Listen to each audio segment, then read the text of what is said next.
にゃにゃにゃラジオ Hi everyone, this is Nya Nya Nya Radio. I am your host Yuzu. I am a junior web developer. Am I? I'm a software developer, and this podcast is to show you the engineering world, what it looks like, and what's like to be an engineer. So today I have a guest, amazing guest, Caitlin. Yay! Hi everyone! Can you introduce yourself briefly? Sure thing. I'm Caitlin. I'm a computer scientist from New Zealand, and I'm researching computer science education in primary schools. Right. Yeah, Great. And working on all that stuff. All that stuff. Okay, great. So yeah, we're now in Seoul to attend the Women Tech Makers Scholarship Retreat. So yeah, that scholarship is for female students in computer science field, right? Who've shown leadership. Yeah. And, Right. Getting more women into the field. Yeah, exactly. To empower more women to get into the fields. And I was a scholar last year, and Caitlin was a scholar from 2014. Right, 3 years ago. And we're like all stars who are like coming back to the scholars again. It's so exciting I coming know, back. it's so exciting. Yeah. So we did a panel yesterday as a like former scholars, like what we have been doing after we got a scholarship. So that's why we are here. And we met like 2 days ago. Yeah. And we got along, so that's why we're recording together today. It's so exciting. Yeah. And now I have to visit Japan, and you have to visit New Zealand. You should, and I should too. Okay, so I did an activity yesterday in the retreat actually with other scholars. Oh yeah. And there was this one I kind of want to do with you. Okay, so pick 3 adjectives to describe each other. Like describe you? Yeah. So I'll pick yours and you pick mine. Oh, that sounds awesome. Yeah. And really. Oh. Yeah. Okay. Who's going first? Okay, I want to go first. Okay. Caitlin is inspirational. Aww. I have like 5 options, and now I'm like picking 3. Okay. Well, I feel like now I want to say inspirational as well. Okay, inspirational, funny, quirky. Oh, I like those. I like those a lot. Okay. I want to use inspirational as well, but I need to think of a different one now. Yeah, you're a There we native go. speaker, so like think of synonyms. I should have like more adjectives I can choose from. And better. Yeah. There you go. I want to say really, really fun. Oh, and yeah. really like, I'm gonna get too many now. Really motivated. Oh yeah. And this is hard. I know, right? It's hard. It's fun. No. I'm gonna do inspiring, and if I think of a better one later, I'm gonna come back. Okay, gotcha. I wanted to add intellectual too, though. Like, to Aww. describe you. Like, not many people do Ph.D, you know? You're like awesome, you know? I feel slightly like it's a lot of admin work a lot of the time, but it is really fun. Doing the research is like... Yeah, tell me about it. Like, Okay. yeah. You're so Caitlin is currently doing in New Zealand. You're doing PhD, right? Yeah. In computer science education. Yes. Yeah. Can you tell me more about it? Like, what your lifestyle looks like? Yeah. Like, what your research is about? So, PhD lifestyle is quite variable. Right. You go through periods of really intense work and really like being really excited about your research and it's really exciting and you want to write papers. And then you go through periods where you're sort of like, I have no idea what I'm doing. Huh. Yeah. Interesting. But that's when you have like good supervisors to help you. Right. But the research, I come from a computer science background, so I did my degree, and came into education afterwards, and like, I really like teaching, but I've never done any education training. So I've been working heaps with primary school teachers who actually know what they're doing when they're teaching this stuff. Yeah, it's really interesting. Like, computer science education is like, now it's a really important topic, but I have never heard of the research, you know? Like, I didn't even know the research field existed. So it's really, great to know. Yeah, I'm so glad that more people are hearing about it. Yeah. But it's really interesting, because I would say maybe at the beginning of my PhD, maybe a few years before that, there was hardly any. It was Right. really not much happening. Right. But now there's so much. Like, yeah? it's really exploded. Like, particularly researching this thing called computational thinking. So at first I was like, yay, I'm doing a really new area, and now heaps of people are doing it. But that's really good. But you're like a frontier, Yeah. no? I like to hope so. Yeah. So what exactly is computational thinking? Is it like thinking like a computer? Good question. A lot of people thinking like a computer is kind of the first thing people think, but it's slightly different. It's Right. a really short description would be thinking like a computer scientist, but it's not quite. It's we say it's a collection of different problem-solving skills, and they're the kind of problem-solving skills that help you create solutions that are algorithms or processes so that your solutions can be implemented on computers. Interesting. Yeah, so it's kind of about learning how you can use computers to create cool stuff. Gotcha. If that makes sense. So the problem setting. So what kind of problems are the material? Like, is it gonna be a programming problem? Yeah, or there is programming in it. So programming we find is like one of the really good ways to teach it.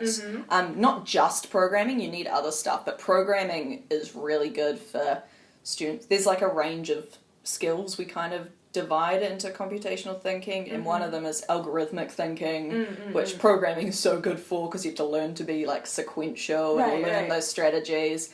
And then there's logic, which again, you gotta think logically for programming, and debugging's a huge part of that. And then there's elements there's abstraction, so kind of being able to like take in generalization, so it's taking a solution to a problem and kind of making it more abstract, so hiding some of the details, so then you can create a general version that solves other similar problems. Gotcha. Yeah, that makes sense. Oh my gosh, I really love your approach. Yeah, thank you. I mean, I started to learn computer science like pretty late in my life, like 3 years ago actually.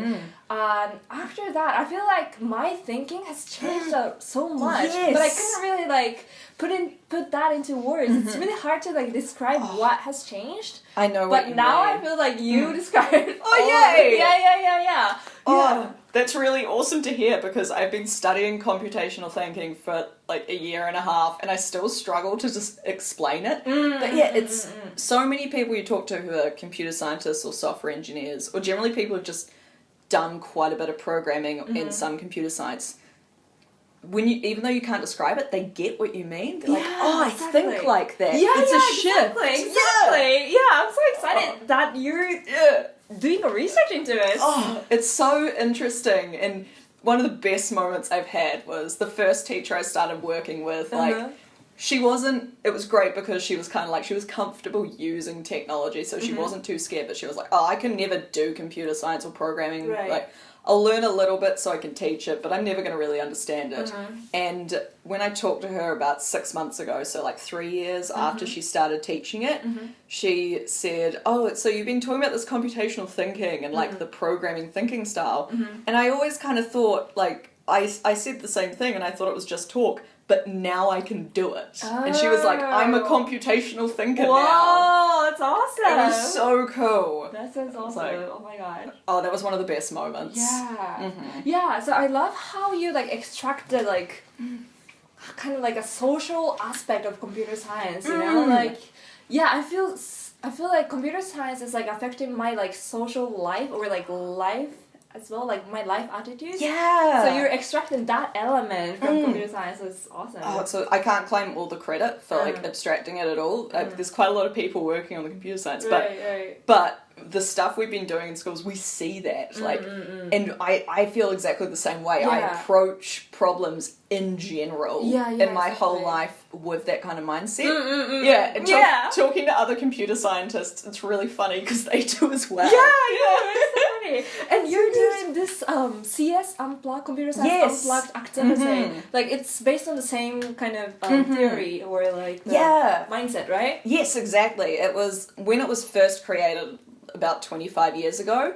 It was kind of before the idea of computational thinking was around, so it was much more 25 years ago, that's a while ago. Isn't it crazy? Yeah. So Computer Science Unplugged is an activity or movement to teach computer science mainly for kids, but not only for kids, without computers. So without using computers, teach computer science. Exactly. So that's the idea, right? Exactly. Yeah. And I really like that you described it as a movement, because that's so true. It's kind of spread around the world. Yeah, and that's what I feel. like we don't own it. Like my supervisor was kind of the first person who came up with it. Crazy. But I know, right? Ooh. And I'm like, how do I work with this famous person? But it's really spread, and people create their own versions, Right. and it's really cool. But now that we're looking at it now, like 25 years down the track, we're like, this teaches computational thinking, which is really exciting. You see those elements coming through, which is fantastic, because like they weren't designed with that intention. We've reworked them now to try and emphasize that, but it's really exciting to be like, oh, this existed even then. Exactly. This is something that people kind of discovered, and most of the teachers we're working with are ones who were kind of they were already comfortable with using computers. Not all of them. Some of them were still like scared of technology and kind of like, oh, computers. But most of them were into it, and they were really determined to learn this stuff. They were very like... So, to be clear, so you're teaching not only kids, but also teachers. So now you're focusing on teachers to teach Computer Science Unplugged. Yes. So it's like a meta thing going on. It's kind of complicated, but go ahead. Yeah. We're trying to like teach the teachers to teach. Right. But now what we're trying to move, this is more what I'll look at, well, what the rest of my team is looking at. I'm still focusing on teaching teachers and the kids. Teachers, because that's going to be my research. But the rest of our team who don't have to write PhDs, now they're looking at teaching teachers so that they can teach other teachers to Another teach level. it. Yes! Another level introduced. It's so good. But, That's funny. It's so funny. But Oh my like gosh. our teachers that I've worked with are really motivated and like they're kind of scared, but they're really like, yeah, I want to learn. But there's so many teachers like across New Zealand and across a lot of the world who've never seen this and are of really course. scared of it, or really like, I don't want to do this. Oh. Yeah, so getting them feeling comfortable with it and it's going to be a big challenge. Make them want to learn that then? Like, how do you pull them into the field? That's a really like big problem people are facing. Sounds like so. Yeah. So one of the things I did when I recently interviewed a bunch of the teachers was I asked them, what do you think, because we're introducing it to the full New Zealand curriculum next year. And it was like, well, when that happens, what impact do you think that might have? And quite a few of them were talking about some of the older teachers and saying, like, we think a lot of them are going to, like, quit because they're going to be too scared of doing this. So, you mean teachers? Yeah. They're scared. Oh, And, that's sad. yeah, which is really frustrating. Or there'll be, like, quite a lot of resistance or people... Like, when it's something new, you expect people to question it. That's true. Yeah, but there That's is... true in general. Yeah. So it's gonna... Up until now, it's been very much like, oh, come do it, it's exciting. And some people are like, yeah, I'll do that.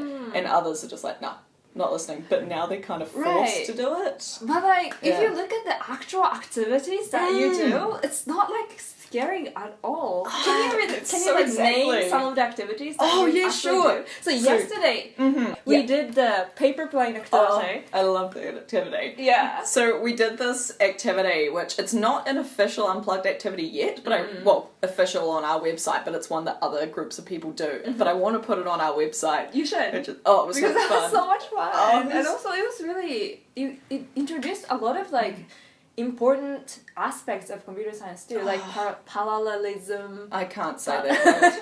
Parallelism. Parallelization. Parallel processing. Parallel processing. Let's Yeah, go that's with fair. And also agile development. Yeah. And when I first got taught that activity, I was like, this is genius, but I'm so glad it came across when we did it. So the paper planes activity is software engineering unplugged, so it's like working in teams and having to learn to be agile and satisfy requirements Right. and also not overcomplicate things, that kind of thing. But some of my other favorite activities is teaching binary numbers, where you get them to like flip big cards. Yeah, that was fun too. Oh, it's so much fun. And there's another one that I really like, which is doing learning binary search and hash tables. Whoa, that's advanced. Yeah, I know, right? How can children learn that? They learn it with pirates and pirate chests. Oh. Yeah, and they have to look for like the pirate gold. That sounds genius. Oh, I love it. Wow. But one of the biggest things we like to focus on is we don't go into class and be like, today we're going to teach you binary search and hash tables. We go on and like, today we're going to learn about, today we're going to do a pirates game. Yeah. Or today we're going to do magic tricks. And you never tell kids the answers. You never tell them this is how it works. You you prompt them to figure it out. Like with the binary numbers, when it's like you give them a card that says 1 on it. You're like, what do you think the next one says? And they all say 2. And then you go, what do you think the next one is? And they all say 3. And you're like, haha, it's a 4. Right.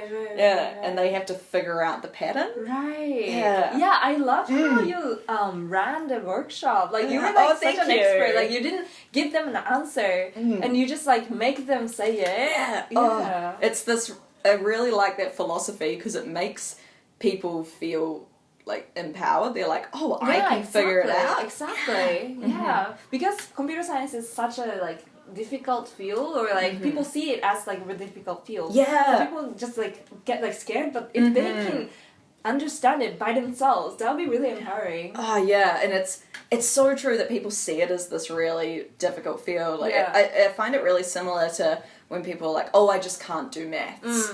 But so often it's because they like had a bad experience or they had a parent who was like, oh, I can't do maths, and they're like, oh, okay, I guess it's okay, and I probably can't do it either. Right. Whereas it's not that they can't do it, it's just that like they just think they can't do it. and they put up a wall. Right, mental wall. Yes, exactly. Oh, no. But it's so bad because so many of the primary school teachers feel like that too. Oh, Yeah. teachers? Yeah, which is, it's Hmm. quite, I'm not sure, I've got some theories about why it's more common with primary teachers, and part of it, in New Zealand, there's kind of like, we have the gender problem in computer science, we have a massive gender problem in teaching, particularly primary school, where about 90% of teachers are women.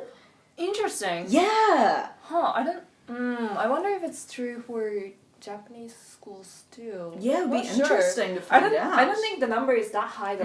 Yeah. I that is like me kind of guessing, but still. yeah, particularly primary school, Wow. and I mean there's heaps of reasons, but and then that also kind of ties into like societal pressures and societal expectations that like women aren't as good as maths. Means a lot of those teachers have kind of come from that background of like, oh, I can't do maths. Yeah. And if your teacher has that attitude, it kind of rubs off on the kids. That's true. Yeah, so, but with the computer science unplugged and some of the programming, teachers have been like, oh, their maths is getting better. And I'm like, yes, I'm like, we're sneakily teaching them maths. Gosh. You're like making such a great social impact. Oh, thank you. Oh my gosh, I'm so inspired now. Oh, I want thank to do you. something like that too. Oh, you should, it's so much fun. Yeah, I should. Definitely. And we want this to happen everywhere. Right. That's the idea, right? It's like a movement.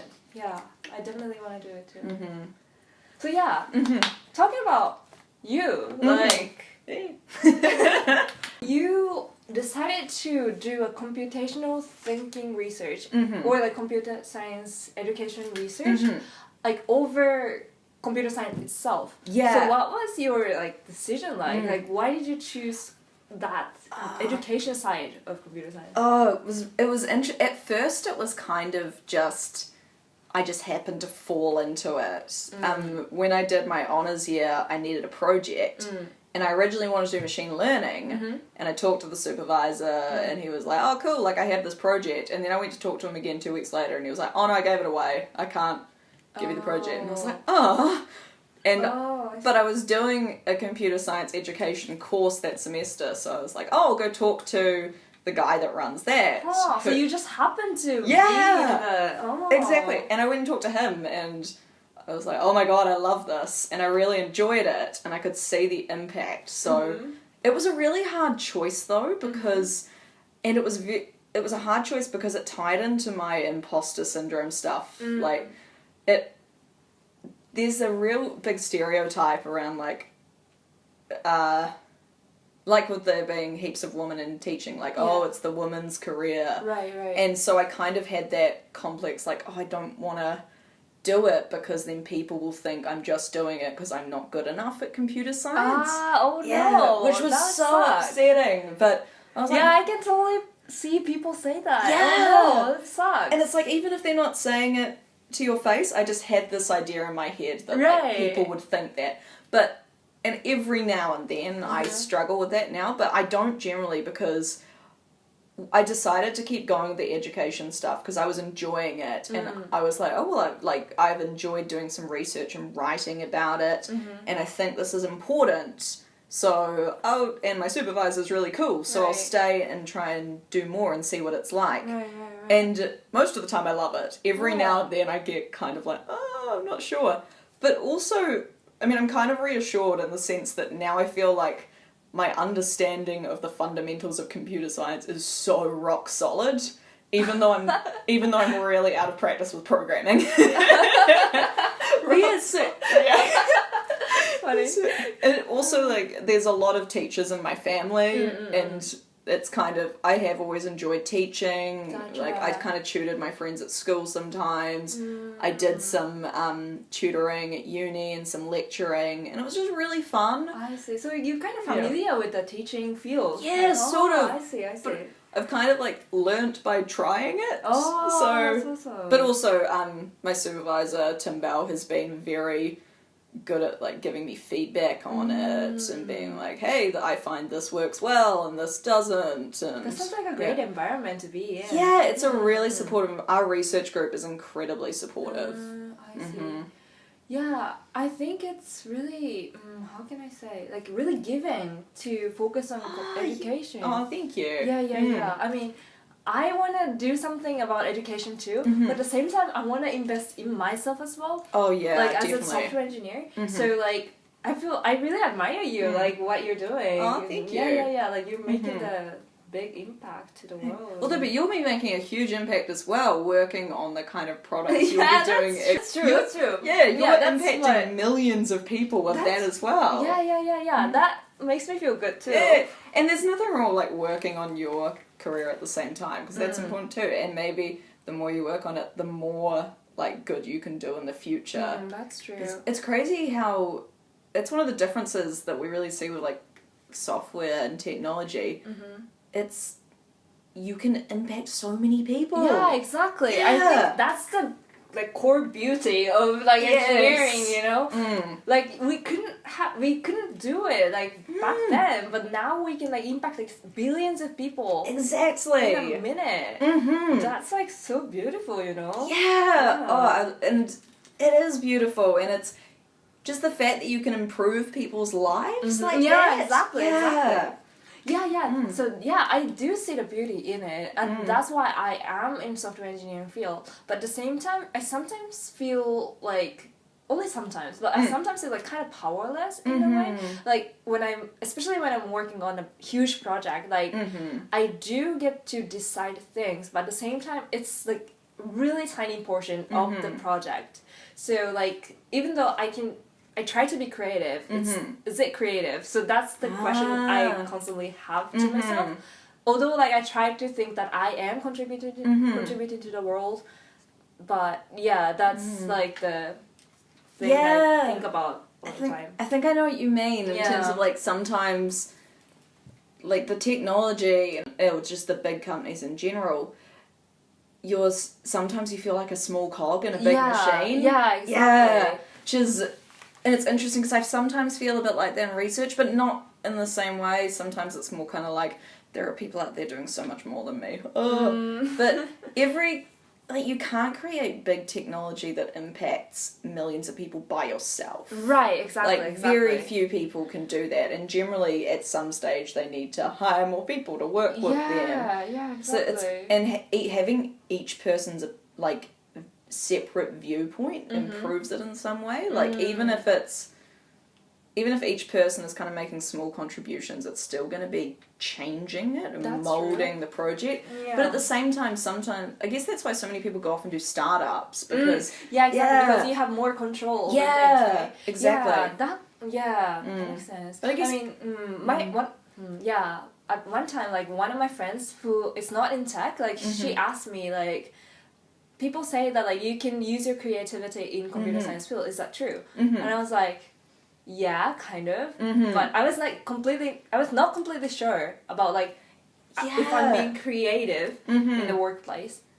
I guess to some extent, but not to the extent of, like, artists or anything. Yeah, it's interesting because it's something I struggled with in my head, because I, like, doing creativity in terms of, like, art and stuff is something I really love as well, although I haven't really... I need to put aside more time for it because it makes me happy. Yeah, me too, actually. I love art. Like, what kind of art do you do? I write. Yeah. Oh, yeah. Cool. Yeah. I used to do painting all the time, and I just don't anymore. I really need to start doing it again.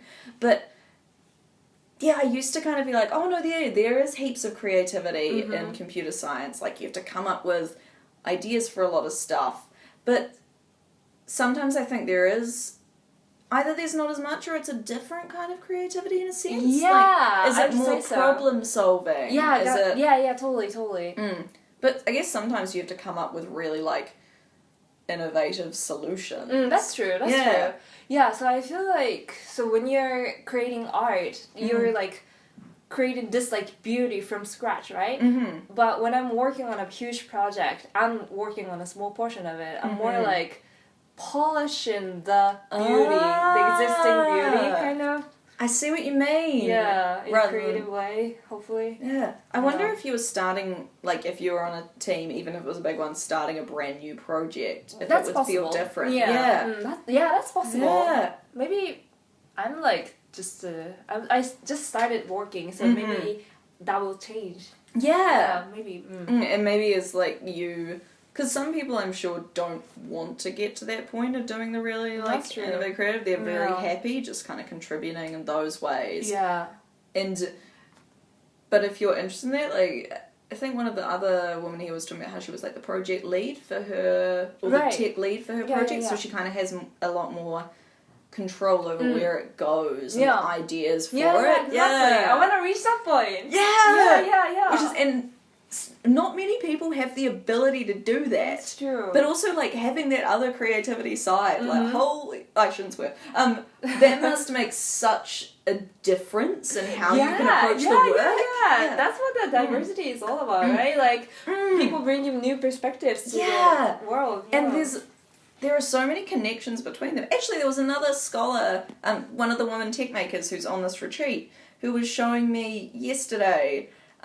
some of the programming she shows art students at her uni about how you can create art with programming. I forgot about that. Yeah, it's really cool. That's awesome. And then there's heaps of different stuff like doing e-textiles where you're making clothing or just other kinds of like fabric stuff, which is also has technology integrated into it. And people create art using the technology and... That would be awesome. Yeah.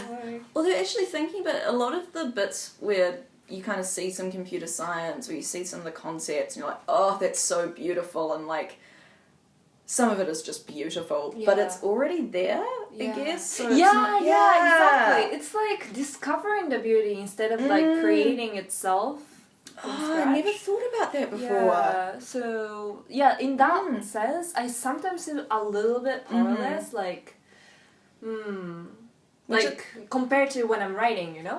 Where you have complete control over it, and it's kind of... Exactly. But at the same time, like, even if I write a, like, masterpiece, I can only deliver it to, like, a certain number of people. Whereas I can contribute to, like, billions of people all the time with computer science. Yeah. So that's, like, a trade-off, you know? And I guess it's also interesting because even if the writing is accessing much fewer people, it's probably still having a strong impact on them. And exactly. Yeah. It could change people's lives. Exactly. Yeah. Like, there are some books you read, or even just some articles, and it just changes the way you approach the work. Exactly. Yeah, so or you feel connected. Power. Yeah. Yes. Oh, I agree. So I wish I was better at creative writing. Like, at school I was really into it, and now I'm like, nah. I'd be interested in your writing. Yeah, most of the time I just write when I'm, like, in a really bad mood and need to vent. Stress out. So it's very, like, angry. That'd be funny.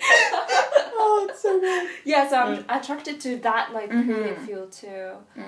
So, yeah, I'm still, like, figuring out, like, how to deal with those, like, things. When you're writing, is it non-fiction or fiction? Fiction. Yeah. Totally fiction. Oh, cool. Yeah, based on the real world. I write fictions, yeah. That's so awesome. Yeah, I know. There you go. Oh. I feel like we have so much in common. I know, right? Yeah. This is so wonderful. We were talking yesterday about mental health issues. Yeah. That's like one of my biggest interests, and yours too. Oh, I'm so interested in it. I want to do more in that field Me as well. too. Oh. But like oh my gosh, in Japan, it's like so suppressing. Yeah, like and you can't. It's not really like seen as a good thing to talk about like mental health issues. out there. So like it's really hard to like even discuss it. Yeah, and it's one of those things that. Like, I was really excited when a couple of other people kind of talked about it the other day. You. And I was like, oh, Yuzu. I know. I was so like, oh yay, like it's so awesome that someone else is like, I'm gonna talk about this. Yeah, I know, right? I was so excited. Good. It's also hard though, because sometimes there's always that concern that someone there is gonna like judge. Make a joke about you or like judge you. Like I've had at uni, because like I have bipolar type 2 and I just remember this was before I was diagnosed, but it was when I was diagnosed with depression, and I was talking to some other tutors and we had been like informed that from student services, like, oh, by the way, like one of the students in your class has bipolar, so just like we get told when they have anything that could have a significant impact, with the student's consent, of course.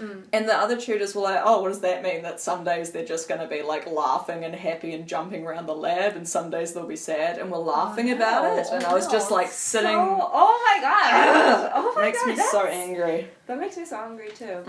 Yeah, I was diagnosed as I was trying to remember the English name of it, but I just can't. But it's just about like the separation. Dissociation? I guess that's it. Like you were there, but you're not actually there. Yes. That's like, oh my god, yeah, I have that. Sometimes they call it sometimes like you get dissociation, personalization. Oh yeah, that one I was saying before. Yeah, depersonalization. It's so I only get it. I get it sometimes when I have anxiety, or sometimes when I'm what you call hypermanic, which is kind of like manic, like bipolar 1 is you get really depressed and you get really manic, which is like like hyper. Like very like there's different kinds of types of it. Some people get really angry and some people get really happy. When you have mania, generally you get a bit delusional and a bit kind of but hypermania is like a slightly lower version of it, where you don't tend to lose your mind. Interesting. I find sometimes when I get anxiety, and sometimes when I'm hypermanic, I start getting that. It's such a horrible feeling. Oh yeah, for me it's like a really interesting feeling. But it sometimes feels horrible, but it sometimes feels like almost artistic. Like, I am here, so, like, if you've never heard of the depersonalization, it's like, you're there, but at the same time, your feeling is not there.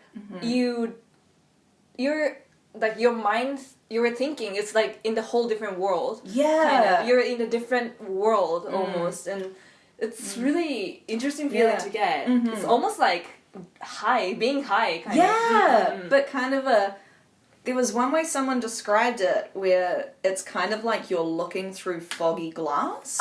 Exactly. Yes. That's what I feel. Yeah. And but actually that I never thought about the connection with like the creativity or the like artistic side. That's so awesome. Yeah, sometimes I get creativity from that experience, you know? Like, even though you're like at the workplace, like looking at your code, you're just not there, you know? You're just in some other like Western country or something, like drinking coffee.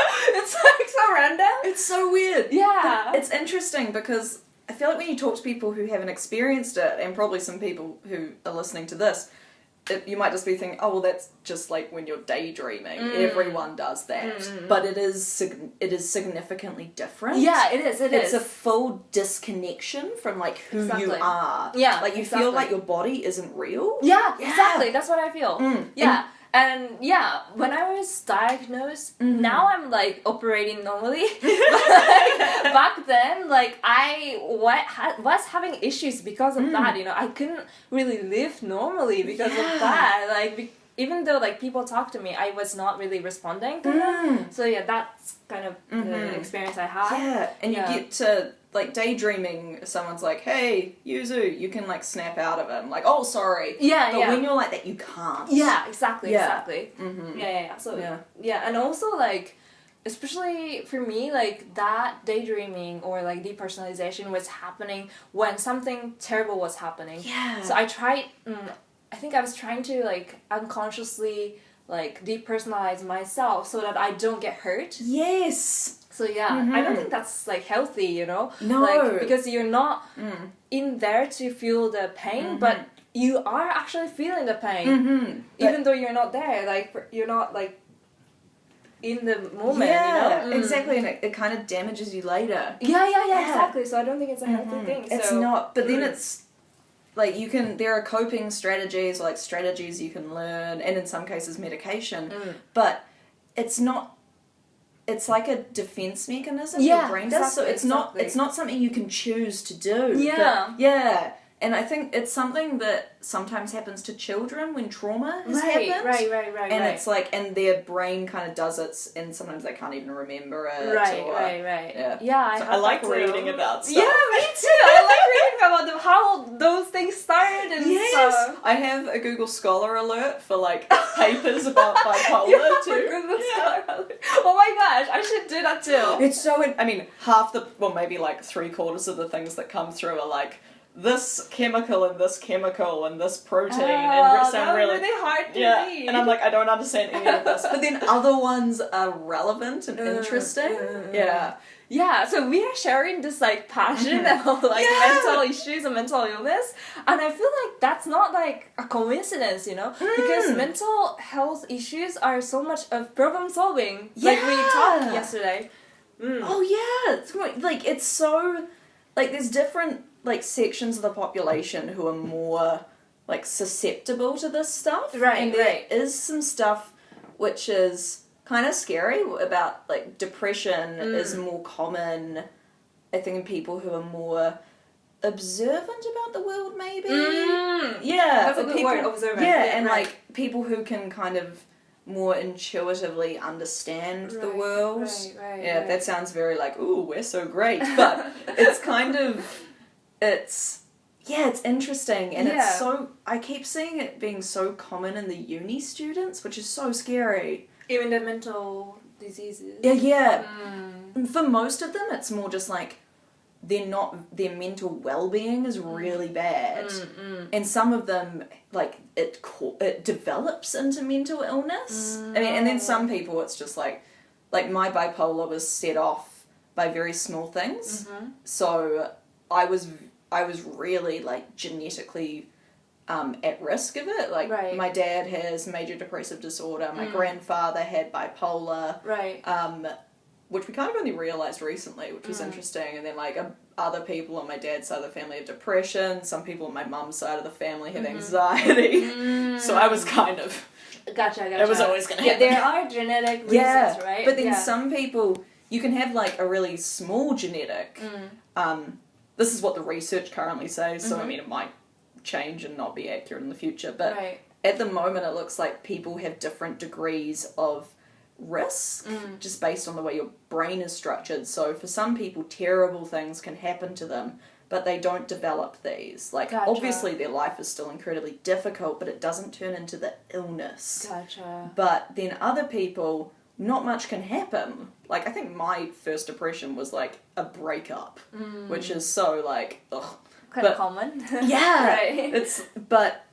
And you can have small things happen and your life can be relatively good. but it sets off the illness. Yeah, exactly. Yeah, which is interesting. I can't remember. Oh, and that was why, like, some of the, like, that culture within uni that really, a lot of people get anxiety and, or they, like, really stress themselves out, they don't sleep properly, they don't look after themselves. It can, like, set it off. And once you've got it, it's like...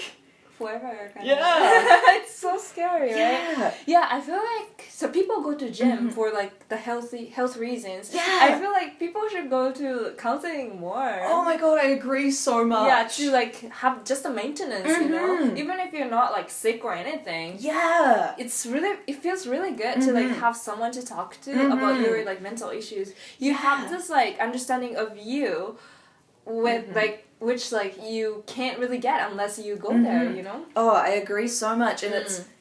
I think one of the things I heard someone describe recently is, like... 'cause, I mean, some people, I quite enjoy my therapy appointments most of the time because they make me feel good. But some people, it's kind of like, they view it more as a chore. But there's, like, one article I read was someone being, I don't go there because, like, it's, like, fun, but... I do it, it's like brushing my teeth. Like, I need it to keep myself healthy. Exactly, yeah, that's like, what I thought. Exactly like going to the gym. Yeah, exactly. So I feel like coping with mental illness or, like, thinking about mental health is like a problem solving. Yeah. So you were doing the interesting program about it. Oh yeah. Connecting mental health issues and computer science. Oh, it's crazy. It was so weird. I had this weird idea about it for, like, some things, and I started talking to people about it, and they were like, oh no, like, I can see connections. So I originally wanted to turn it into, like, a workshop I could go out and do, or a website, but then I'm pretty sure I got depressed, so I couldn't do it for a while. Let's do it! I mean, I would be down. Like, I want to do it too. That would be incredible. Yeah, that's, like, something I wanted to do for such a long time, like, connecting computer science and mental illness, but I was not sure how. But there are connections. It's so interesting. That's true. Like, I mean, there's that kind of thing like, oh, your brain is a computer, which, I mean, it isn't exactly... Like, it's not a very perfect metaphor, but, like, in some ways it's similar. Yeah. Like, and the problem-solving thing, I was just looking at it this morning. What was some of it? There was some really... Because the way you approach your mental well-being, you have to kind of identify... You identify problems, and then you look at solutions. And there's exactly. and there's some... The one I did was, like, it wasn't on, if you do this, your mental illness will be cured, because that's not how it works. It was, these are things you can do to improve your mental well-being. Right. So there was things about how you deal with, like, mental bandwidth. Mental bandwidth! Yeah, like, there's only so much information you can fit in at once. Yeah. That's so true. Otherwise you start dropping packets. Yeah! Dropping packets. And you were talking about intrusive thought. And, how it's like a memory cache. Yeah, like garbage? Like if you haven't got good garbage disposal in your code, then random, like, if there's memory leak. Yes, exactly. You start to get the intrusive thoughts. Yeah, you get, like, intrusive thoughts coming in that are really negative or really scary, and sometimes you, like, want to obsess over them. Right. But it's sometimes you're just like, look, brains, like, do weird stuff sometimes. Right. I don't need to obsess over that or jump away from it. I'm trying to think of, like, some common... There's actually a form of OCD, which is about obsessing over those thoughts. Because one of the common ones I've read about is people, particularly when they're younger, and I'm sure it becomes less common in the future because people hopefully will become less homophobic as time comes on. There's a common one where people, particularly if they've been brought up thinking it's bad, will have random thoughts like, maybe I'm gay, or maybe I'm in love with this friend. If they have a fight with someone, they'll be like, maybe it's because I want to do sexual things with them. Right. And then start obsessing over that, even though it's just kind of random thoughts. Right. Sorry, there's much better examples, but that's the only one I can remember. I see. But I think that's something, like, most of the people have experienced, yeah, right? Like, that kind of, like, exactly. random thought. Yeah, interesting. It was one, it's strange. And then the mental bandwidth one, like, if you've got too much going through, your brain just gets overheated and you need to try and get some of those things out of your head. That makes sense. Yeah. And then the one I always like to tell people first is like, if you're having... the first time I did it, I focused a lot on uni students. And I was like, if you're really struggling, if you're really anxious, if you're stuck on that assignment, have you tried turning it off and on again? Which isn't exactly computer science. I love that. Oh my gosh, I love that. Oh my god, there's so much more I want to talk about, but me too. time to wrap up. Oh no! Yeah, I know. Oh my gosh. I really want to talk about more. If I come visit Japan or if you come visit New Zealand, we should do more. Yeah, definitely. We should do it. So so that's about it for today. So any final comments for like possible listeners? Like they might, do you have any comments? I'm on the mental health train of thought now, so I would say anyone, of course, when you think you're struggling with mental illness, the best thing is to reach out, but just generally if you're struggling in uni or in your job in terms of stress and anxiety, there are there are skills you can learn to help cope with it. So true. And also get enough sleep. That is always the best That's thing. So true. That's oh my god. But it's like sometimes like not seen. Like people oversee it. Yeah, exactly. Yeah. Sleep is so important. Oh my god, Yeah, exactly. So that's about it for today. Thank you so much, Caitlin. Oh, thank you for having me. Yeah, of course. Thank you for listening. Bye. Bye.